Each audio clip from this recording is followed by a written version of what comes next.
आज मी बनवली होती कांद्याची पात. कांद्याची पात बनवण्यासाठी इथे मी लसूण, हिरव्या मिरच्या घेतलेल्या आहेत. शेंगदाणे भाजून घेतले, नंतर ते बारीक करून घेतले.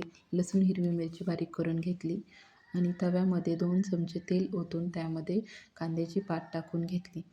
कांद्याची पात टाकून झाल्यानंतर त्यामध्ये हिरवी मिरची टाकली आणि वरून हरभऱ्याची डाळ टाकून घेतली आणि कांद्याची पात परतून घेतली. परतून झाल्यानंतर त्यामध्ये मी थोडंसं मीठ आणि शेंगदाण्याचं कूट घालून घेतलं.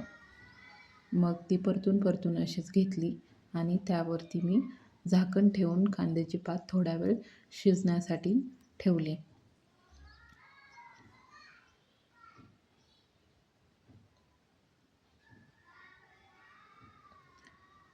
झाकण ठेवल्यानंतर बघा कांद्याची पात बऱ्यापैकी शिजलेली आहे. नंतर मग झाकण काढून घ्यायचं आपण आणि परतून घ्यायची कांद्याची पात.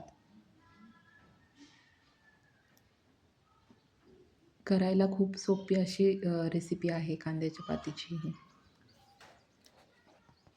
आता झालेली आहे आपली कांद्याची पात. जोपर्यंत पाणी आटत नाही आहे, थोडंसं पाणी राहिलेलं आहे. पाणी पूर्ण आटलं की आपली कांद्याची पात रेडी आहे खाण्यासाठी. आता पूर्णपणे कांद्याच्या पातीतील पाणी आटलेलं आहे. मग हे आपण काढून घेतलेलं आहे. अशी झाली कांद्याची पातीची रेसिपी. कशी झाली आहे हे कमेंटमध्ये एकदा नक्की सांगा. व्हिडिओ आवडल्यास व्हिडिओला लाईक, शेअर, कमेंट करायला विसरू नका.